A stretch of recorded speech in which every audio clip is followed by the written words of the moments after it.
High गर्दैन high हाय मजा आयो सजिलो छैन गाउँठाउँको काम सघाउनु पर्छ आफ्नो आप्पा आमा हो यस्तै हो छुट्टी भएर अब यस्तै बाउआमालाई काम सघाउने अनि यसो हल्का टेम्परेचर गर्न जानुपर्ने छ बिहान मर्निङ उठेको साथ तातो पानीको मजा लिँदै अनि यसो घाम तापेर बस्यो है। अनि आमा पनि गाई दुध दुहुनु जाने अरे। अनि यसो मैले लुगा सुगा थिएँ नि त बेलुका त्यहाँनिर, त्यो लुगा हेरेर सबै मैला लाग्छ अरे। अनि त्यहाँदेखि उता पर सर भन्दै थियो नि त, ऊ पर बारीमा देख्दै छैन थप्प। अनि लुगा सुकेर उता पर गएको आमाले गाई दुहिरहेको रहेछ हेरेर। युजली मेरो त्यति गाउँमा काम हुन्थेन हो, तर आज चाहिँ यहाँनिर आमाले सुँगुरको मल रहेछ नि त, यो चाहिँ सबै सानो फुरुरुरु बनाएर माथि अस्ति भर्खर जोतेको बारी थियो त्यहाँनिर लगेर छरिदिनु भन्दै थियो कि। अनि यहाँनिर देख्नु सक्नुहुनेछ रिसेन्टली बनाएको सुँगुरको खोर हो। अनि यहाँ चाहिँ म र मेरो भाइ, ऊ कान्छा भाइ हो, अनि म चाहिँ माइला, अनि ठुलो दादा पनि छ। अनि हाम्रो घरको सुपरभाइजर आएर चाहिँ मौलो सार्यो भनेर सोध्दै थियो कि, छैन छैन अहिले नि टुटो मात्रै बनायो भनेको नि उसलाई चाहिँ। What's up people, welcome in my vlog. It's your boy Parang Maila from Bhutan. Bhutan रही अनि यो भ्लगमा चाहिँ आइएम इन्क्लुडिङ एभ्री वान। अनि ऊ चाहिँ हो मेरो फादर। अनि उहाँ सुँगुरको बच्चा हेर्नु आएको थिएछ। यहाँनिर 7-8वटा छ नि त। अनि मल बोक्नुको लागि चाहिँ यो टिटिट गाडी ल्याएको थियो नि त हो, किनकि यसले अलिक सजिलो हुन्छ नि। यो म चुक्दा उसारिसक्नुपर्छ, 3 टिप जस्तो लाग्छ होला हेर्दा चाहिँ। अनि त्यहाँदेखि मेरो पालि 2 टिप सरर ओसार्यो। अनि लास्ट टिप चाहिँ भाइलाई ओसार्नु अलिकति सघाएको थिएँ, अनि त्यसले भनेको थियो, त्यसले ओसारेर लगेर माथि बारीमा ठक्क खनाइदियो। भेकेसनमा चाहिँ मेरो भाइ चाहिँ मेरो हेल्पिङ ह्यान्ड हो है। अनि त्यहाँदेखि ठक्क मल ओसारिसकेर चाहिँ लु घरतिर लाग्यो, किनकि भुँडी पनि कराउँदै थियो। अनि यसो ब्रेकफास्ट खाउँ भनेर। सक्यो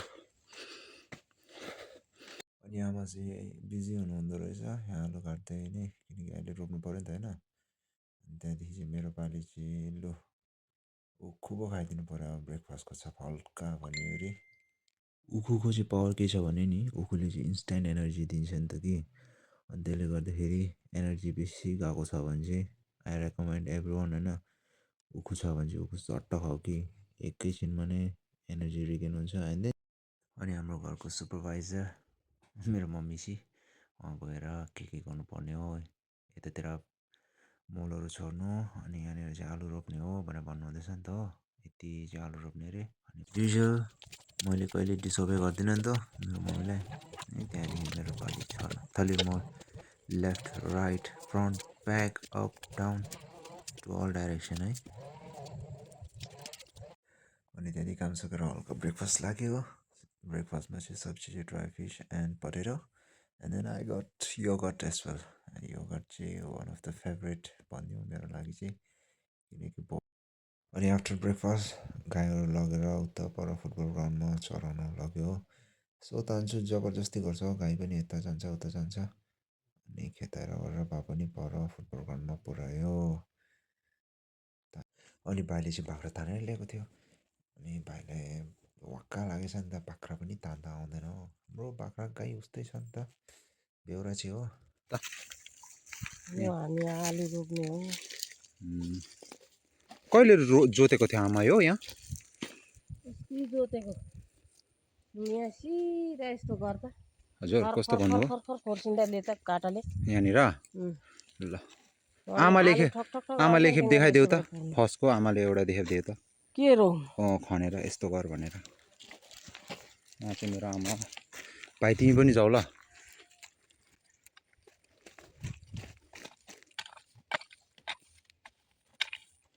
त्यसरी अच्छा कुन त कसरी अरे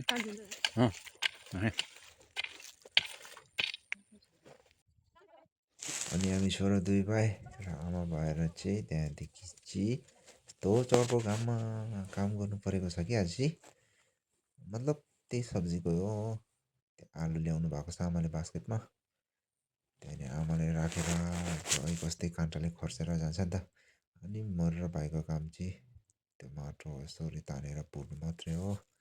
अनि सक्यो हो लास्टमा त हामीले it took lot of time तर यहाँनिर चाहिँ छोटकटीमा रहेको छ अनि उता फुटबल ग्राउन्डमा गएर चाहिँ त्यहाँनिर मैले भलिबल कोर्ट बनाएको छ नि त अनि त्यहाँनिर त्यो एन्टिनाको पोस्ट लगाउनुको लागि चिलाउनेको 2टा डाला काटेको थियो हो एउटा चाहिँ नापेर भयो अनि त्यसकै नापमा अर्को ल्याउनु गएको थिएँ नि त त्यो पनि अलिक लामो भएर टुकारेर ल्याएर आयो मैले हो अनि भाइले चाहिँ दुलो खनेको छ काटा खनेको छ 2टा खन्नु परेको छ नि त होइन अनि त्यो चिलाउनेको आएको त थोरै गरौँ थिएन कि सेन्टी थाका नि त अनि हल्काएर बसिदिएको है भाइले त्यहाँ खनिरहेको छ अनि मेरो पालि चिलाउनेको बोक्रो खुर्किनुतिर लाग्यो किनकि साह्रो गरम रहेछ नि त त्यहाँ गाड्नुको लागि चाहिँ अलिक उचाल्दा हल्का होस् भनेर चाहिँ सबै बोक्रो तासतिस सक्यो है अनि त्यहाँदेखि चाहिँ खाल्टा खन्नुतिर लाग्यो म चाहिँ भाइ चाहिँ हात साह्रो दुख्यो अरे नि त किनकि भाइको हात पनि काटेको छ नि त यतानिर अनि त्यहाँदेखि मेरो पालि चाहिँ खन्नुतिर लाग्यो अनि खनेर पनि सक्यो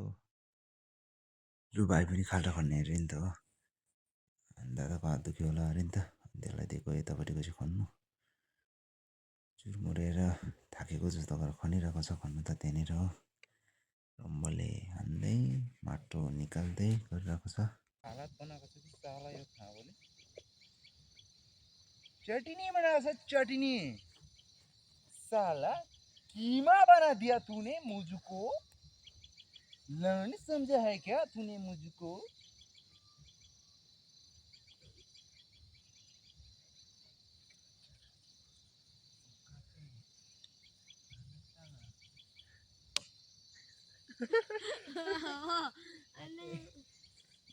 भलिबलको पोस्ट काटेको खुसीमा भाइले बल हान्दै थियो अघि निधारको च्यालडी आम्मै What's people by